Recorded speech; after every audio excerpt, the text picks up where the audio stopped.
All right, fellas, let's go ahead and get the no item run done and dispel any myths or questions or concerns about this Fizz LR metal cooler. Now, here's the thing with this guy, right? So he is a unit that wants to be put in harm's way. Now, the contradiction here is that he can at times struggle a little bit defensively, right? He really can. I mean, let's not sugarcoat it. You know, when he's sitting there start of turn at like 180,000 defense and he takes 234,000 on a normal and he's putting up a 3.5 million attack stat, that's not that great, right? But here he is. He's going to go ahead and get this little attack stat, debuff him, and it looks like we don't get killed this turn. But what I want to do is just really show, dude, how...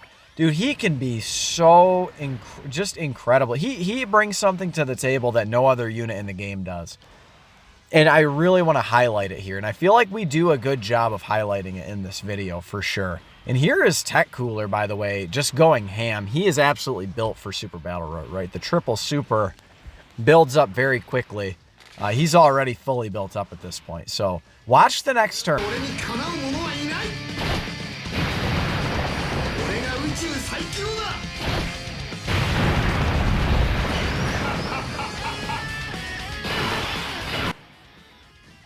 You know I had to get that in the video at least one time. But what ended up happening was, so we just saw his defensive stat there.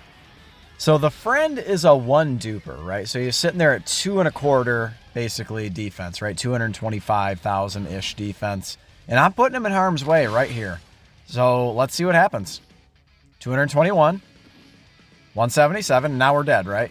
Or are we?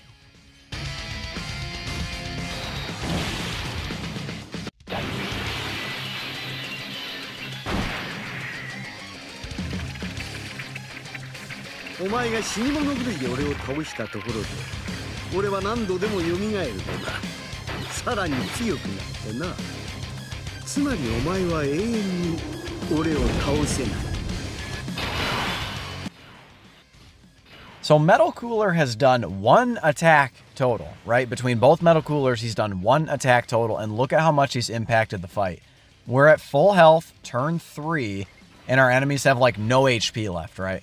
I mean, this is, I mean, yeah, sure, our other units, you know, Full Power Frieza had a nice juicy 9 million attack stat, and, you know, Tech Cooler got a pretty good stun. And there's our cooler. Was that a 5 or a 6 million attack stat? Certainly not the wildest, but remember, you know, no big bad boss is activated. Yeah, and then there we go, the additional super attack. One nice thing about him being a movie boss is I was able to slap a level 5 additional on him. Silver, which you are not ordinarily able to do. But if we kind of back it up, I mean, we're going to move on to the next fight here. This is post-commentary, right? But if we back it up to that last fight, the turn before the revive, he was able to heal us up 20% just for free, just from taking an attack and then from start of turn, right? And we were legitimately at 51% HP. He would have healed us up another 10%. So we would have been starting that turn at like 80% HP or something like that. Like it would have been, I mean, the way that he impacts the game and the way that you can completely change your play style, there are not too many units in the game that can really do this. I just, like, I don't really know how else to address it. You know, the one thing that I guess you could criticize is, like, if you get that revive too early in, like, a red zone fight or something like that, it could bode difficult for you, right? Because then you don't have that in your back pocket anymore, because guess what? One revive per fight. So, for instance, against Broly's, right? So, against that Broly fight, what are we going to do here? Do we die here? 7.8, that's pretty good, right? No support on rotation? I mean, you got to take that from the one dupe cooler. I believe we had Big Bad Bosses. Big Bad Bosses just goes to show what a hell of a link that is, right? But yeah, against Red Zone Broly, for instance, he has 2 STR phases. So you might want to save, if you can, you might want to keep him out of harm's way for as long as you can. And maybe just focus on building up his attack until you get to the AoE phase of Broly. So you can finagle it that way, right? If you kind of have an idea of where Broly's going to AoE, then you can, again, finagle the revive. The only problem with the revive is it's got to be cooler, right? Who dies. So Just something to keep in mind here. Now, obviously, Cooler is going to do what he does. They just make such a ridiculous tandem, right? I mean, they're sharing 5 of 7 links, right? I mean, that's a very good partner, right? If you can start talking about 4, 5, 6 links shared, that's an excellent partner, right? So he's sharing, what is it? So let me think if I can think of them right off the bat.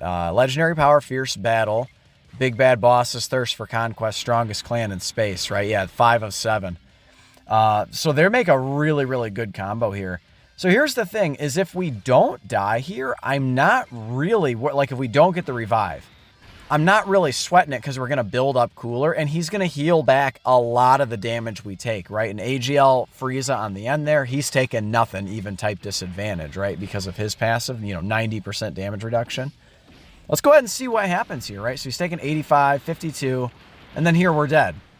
Or are we? You know what I mean? It's just like, the way that he can, it just completely changes the way you play the game. I'm having a lot of fun running this STR Cooler team with this Fizz Metal Cooler on it. Now, if the friend system wasn't a thing, I think you could easily, well, wait, I'm running double Cooler here, excuse me. I'm running the double Metal Cooler, but either way, right? I got lucky and I was able to find that Fizz friend. Ordinarily, I'm not able to find Fizz Coolers. It's very early, so people just haven't pulled them yet, or they haven't awakened them yet, or what have you. But again, man, there aren't too many units in the game that are this unique and just can completely change the way you play, right? You can just stick him in slot 1, and if he dies, he dies, because you're good. You reset the turn, right? It's just completely fine. And you can get him built up and get him a little stronger for the next time around. Now, again, I already mentioned it, but the problem is you can only revive one time a fight. So it's not an absolute failsafe. It's not, because especially for a longer fight. In Super Battle Road, I would definitely call it just straight up a failsafe. And I had a pretty good inclination that Raditz was not going to super attack right there, because he just super attacked last turn. Be very unlikely for him to super attack in slot 1 like that. And remember that Fizz Cooler, man, he's going to have good defense after he's built up, and then he gets a defensive raise right on his 12-key super attack. So I feel like giving him a maximum additional is the way to go if you can, for sure. So if you were able to pull one of those, level 4, level 5 additionals from the movie bosses side of that, the Piccolo event, the Piccolo and Thouser event, that's definitely what you want to give him, for sure. Even at 55%, having 10 additional is very, very helpful. Basically he's going to get an additional attack 20% of the time. So we're waltzing into the last fight, and I'm not even sweating it at all, dude. It's like, so we rock him right here, and just nothing to worry about. I have nothing to fear right now. I really don't. What was I thinking about here? I think I was just considering who I was targeting and what orbs I wanted to do. Yeah, for sure. So, and then we've got Frieza here. So Frieza is going to make a very good link buddy for him. Now, unfortunately, not able to get the 18 key with Frieza, so he's not going to get that big defensive raise that we want him to get. But guess what? He takes 800k. That doesn't look very good on paper, right? He just literally ate an 800k attacks, or an 800k damaging shot. But it's just crazy. It's just this 100% to 0% back to 100% revival mechanic that he has. Dude, it's OP. And I feel like I did a good job showcasing it here of just how OP it is. So now, whatever I'm going to do, I think I decided to just rock it exactly how it is. Because I don't think we'll die from a Vegeta super attack. I was risking it a bit here for sure, because we would have taken a lot of damage. Remember, only 1 revive per fight. And then I'm not sweating type advantage at all. That Trunks doesn't scare me at all. Especially getting him his defensive raise and getting him built up a couple of hits. I'm just really not sweating it. And then STR Cooler, man, the only way he'd take any damage at all is if Goku super attacked him.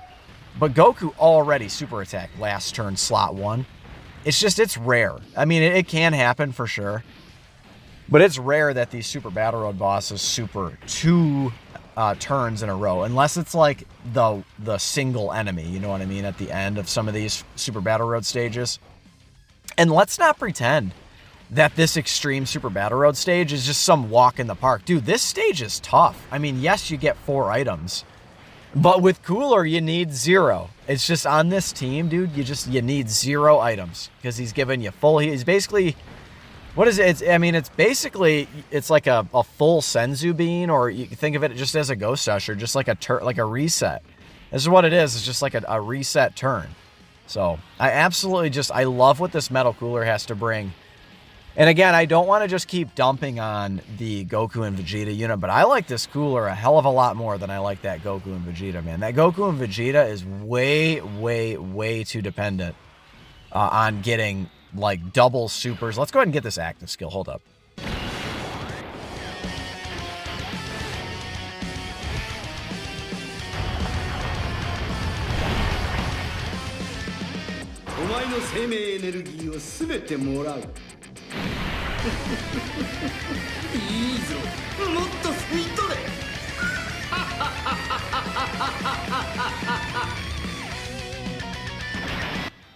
Good Lord, that looks good. I want to let you, I want you guys to kind of be the judge here. Let me know what you think of this Cooler. Maybe this Cooler doesn't really suit your play style. I don't really like the way that the Goku and the Vegeta, they are so reliant on getting like double super attacks, being in slot 2, having 40% damage reduction, which you're only getting for the first 3 turns. You gotta get them 3 supers and get them hit 7 times. Like they need a lot to be at maximum power, and I feel like this Cooler doesn't really need a lot to be at maximum power. You just got to stick them in slot 1. You just stick them in slot 1 and see what happens, right? And if it doesn't work out, then you just get a complete resetted turn. It's just that simple, right? Again, this is a no item run on this is probably the toughest Extreme Super Battle Road stage. I think I would go ahead and say that, at least over here on Global, right? Some of those stages on JP are definitely pretty tough too. But, dude, just easy clap, man. I didn't even sweat that at all. I barely even had to think. You just stick them in slot 1 and watch them go. But I'm going to wrap it up here, guys. Let me know what you think of Cooler in the comments below. Slap a like if you enjoyed this video. Subscribe if you are new. Love you guys. And I will catch you in the next one. Later.